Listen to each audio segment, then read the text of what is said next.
আসসালামু আলাইকুম। আপনারা সবাই কেমন আছেন? আশা করি ভালো আছেন। যে যেখানে আছেন সুস্থ আছেন। আলহামদুলিল্লাহ, আপনাদের দোয়ায় আল্লাহ তাআলার অশেষ রহমতে আমরাও সবাই বাড়িতে ভালো আছি এবং সুস্থ আছি। তো চলে আসলাম প্রতিদিনের মতো আবারও নতুন ভিডিও নিয়ে। তো সকালবেলা শুরু করতেছি হাঁসের ঘর থেকে ভিডিওটি। আসলে হাঁস মুরগি আমার আর নেই বেশি, তো আসে শুধু 4টা হাঁস আছে। তো একটা আগেই দৌড় মারছে, এজন্য তো এদেরকে বাড়ির মধ্যেই খাইতে দিছি। ওই যে তান্নব একটা স্কুলে রেডি হয়ে গেছে, ওর চুলটা আজকে আমি আশ্রয় দিলাম। কিছু করা লাগে না, ওর কাজ ওই করে। তুমি আজকে কই দিলাম একটু ভালো করে। অর্ডার নিলি না মুখে?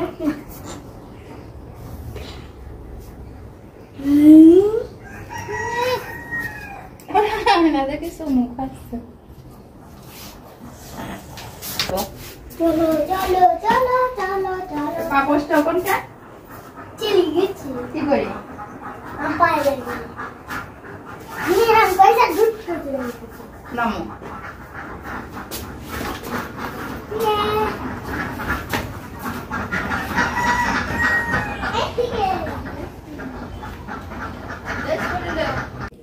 তো তানভীর আর ছায়া স্কুলে চলে গেছে। তো বালিশগুলো ঠিকভাবে গুছাই রাখছি, শুধু এখন বিছনাটা একটু ঝাড়ু দেব। সবে মাত্র কাজ শুরু করছি, তো এক হাতে কিন্তু সব কাজগুলো সেরে তারপরে সে আবার দুপুরে রান্না। আজকে স্কুল তো হাফ হওয়ার কথা, কিন্তু এখন তো আর স্কুল হাফ দেয় না। তো শুক্র শনিবার ছুটির জন্য এদের এখন পুরা ক্লাসটাই হয়। তো তারপরও 3টা পর্যন্ত ক্লাস হবে, এই জন্য আর কি আলু ভর্তা করে ভাত রান্না করে তানভীরকে আর ছায়ামণিকে খাওয়াই দিছি। তো রেক্সনটা অনেক ময়লা হয়েছে, মুছলেও কেমন যেন একটা সাদা সাদা হয়ে যায়। আসলে বৃষ্টি লাগা দিনে এই অবস্থায় হয়।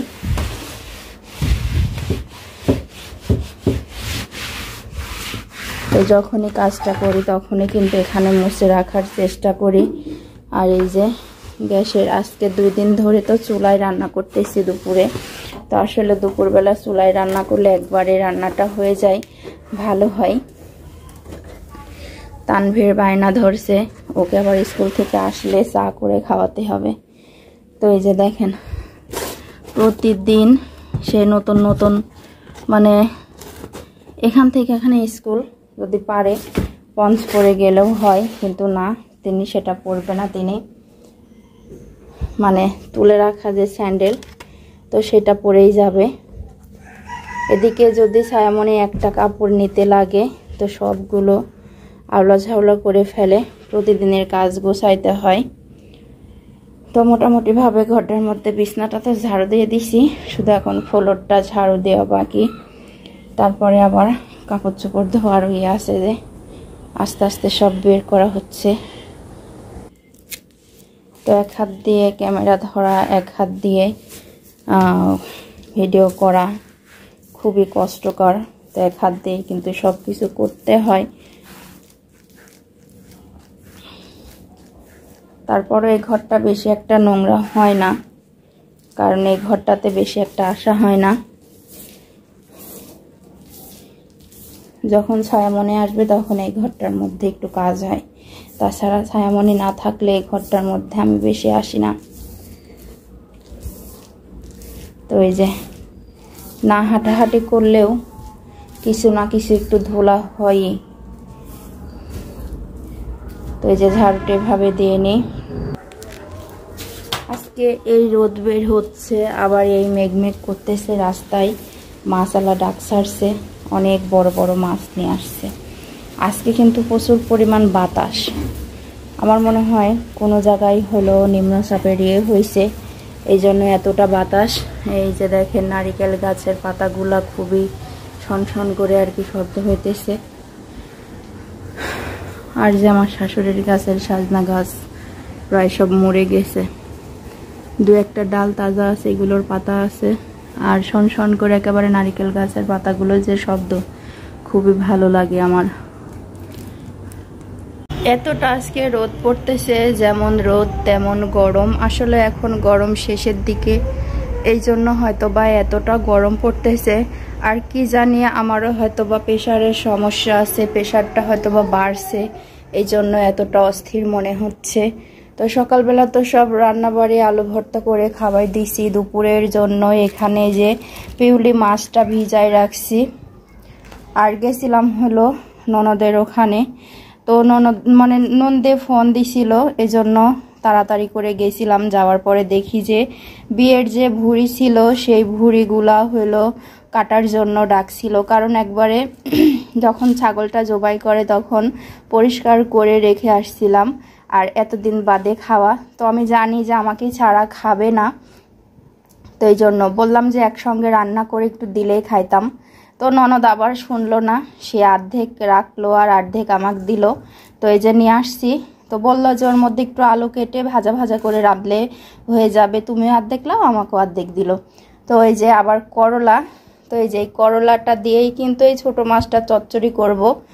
আর তো এই যে দুপুরের এটাই হবে রান্না। খুবই খারাপ লাগতেছে, মানে কেমন যেন গরমে অস্থির অস্থির মনে হচ্ছে।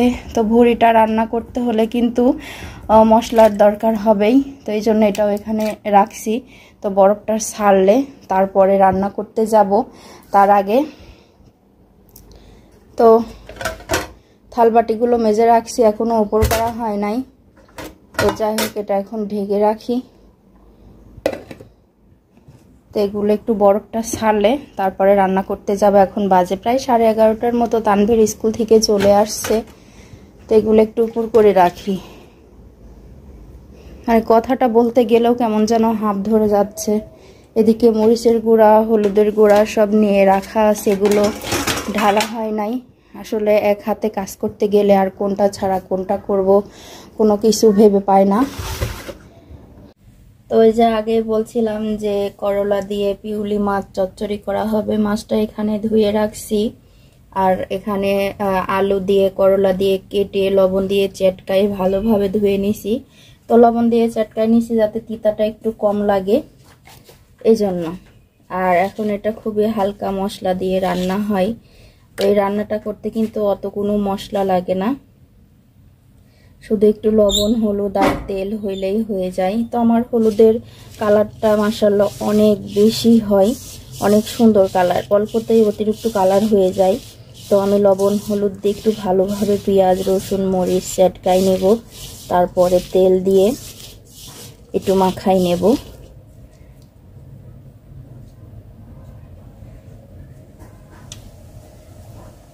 তো চটকাই নিছি, তো এবার তেলটা একটু দিয়ে দিই।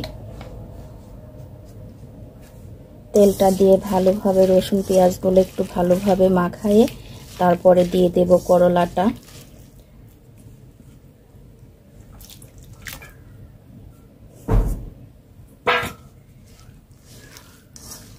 তো এটা কিন্তু কাঁচা তেল দিয়ে মাখাই দিলে এর স্বাদটা হয় অন্যরকম।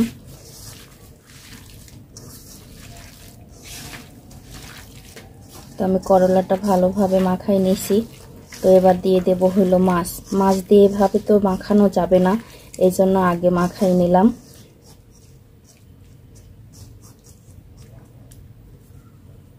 তো এবার উপর দিয়ে মাছগুলো দিয়ে দেব। মাছগুলো দিয়ে হালকা একটু নাড়া দিলেই হয়ে যায়। তো না নাড়লেও হয়। তো এর মধ্যে একটু হালকা পরিমাণ পানি দেব, শুধু মনে করেন যে হাতটা ধোয়ার মতো। তো আলুটা করলাটা যাতে সিদ্ধ হয় সেই জন্য। এটা কিন্তু একেবারেই নিচে তেল চচ্চড়ি হবে। তো এই যে মাখানো হয়ে গেছে, তো আমি হালকা একটুখানি পানি দিয়ে দিব।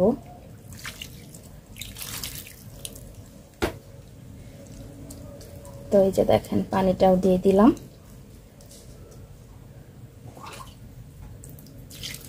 এই যে মাখা মাখা পানি, এটা ফুটলেই হয়ে যায়, কারণ ছোট মাছের তো অত পানির প্রয়োজন হয় না। তো মাখানো হয়ে গেছে, এবার চুলাইতে উঠাই দিই।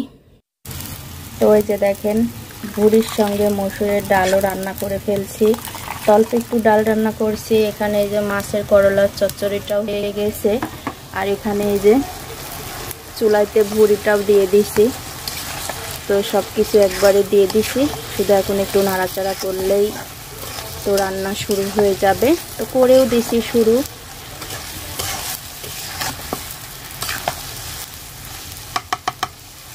তো ওই যে দুপুরে রান্নাটা হয়ে গেছে, ভাতটা চুলায়ও দিয়েছে আর এমন সময় কারেন্ট চলে গেছে, তো আবার সেটা গ্যাসের উপরে দিয়ে ভাতটা রান্না করা হয়েছে। তানভীর চুপচাপ বসো। আর তানভীরের হলো যে পছন্দের ডাল, তারপরে আছে ছোট মাছ চচ্চড়ি করা হয়েছে করলা দিয়ে, আর এখানে আছে সেই ভুড়ি ভাজা। তো এই যে ফুবু ফুবু দিয়েছে, ফুবু চুলটা ভালো লেগে যায়, আগেই ই করতেছে, সব ভাতটা বাড়ি ফেলো। আর এই যে দেখেন কি মেঘ লেগে আসছে, প্রতিদিন এই দুপুরবেলা বৃষ্টি আসে। এই যে এখানে ছায়ামণি বসছে হলো আমরা কাটতে। এখন সন্ধ্যাবেলা তো কিছু না কিছু খাইতে ইচ্ছেই হয়। আপনাদের ভাই আজকে 2-3 দিন আগে আমরা আনছিল, তো তানভীর একটা একটা করে খেয়ে ফেলছিল, মানে যখন মন যায় একটা করে বের করে আর খাই। তো এ পর্যন্ত আর আমরাটা খাবার ইয়ে হয় নাই। তো সন্ধ্যাবেলা আজকে খাওয়ার মতো কোনো কিছু নাই, এই জন্য ছায়ামণিকে বললাম যে আমরা আছে তো আমরাটা কাটো। তো এই যে দেখেন কিভাবে ফালি ফালি করে কেটে তারপরে হলো বিট লবণ দিয়ে খাওয়া হবে। আব্বা তুমি এখন বসো।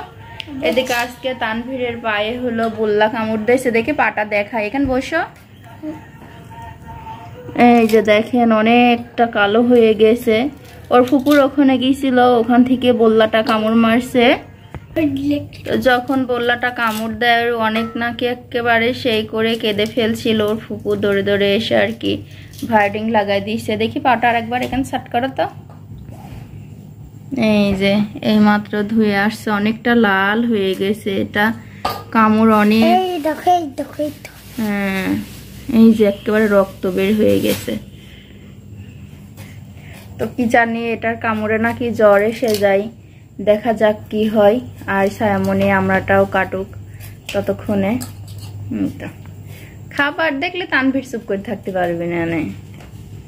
তো ওই যে দেখেন 2 ছেলে মেয়ে বসে এখানে হলো মাখাইতেছে। তো সরিষা বাটা দেওয়া হয়েছে, আর একটু লবণ দাও, সরিষা বাটা দেওয়া হয়েছে, একটু মরিচের গুঁড়া। মরিচের গুঁড়া কিন্তু প্রচন্ড ঝাল। দাও তানভীর দাও তাড়াতাড়ি, দাও, খুব জ্বালায়, আর একটু দাও, এবার মেলা করে দিবি। ওটুক দাও ওটুক দাও, হ্যাঁ তেল দাও, হ্যাঁ তেল দাও, ঝাল আর একটু লাগবে, দাও আর একটু দাও গুঁড়া।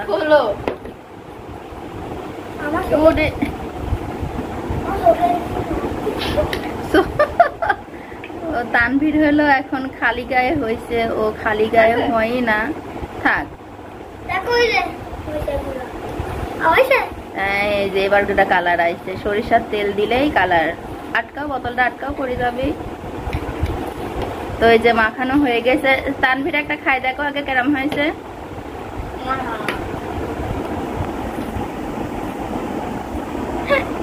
ইয়াম্মি না, অনেক মজা না।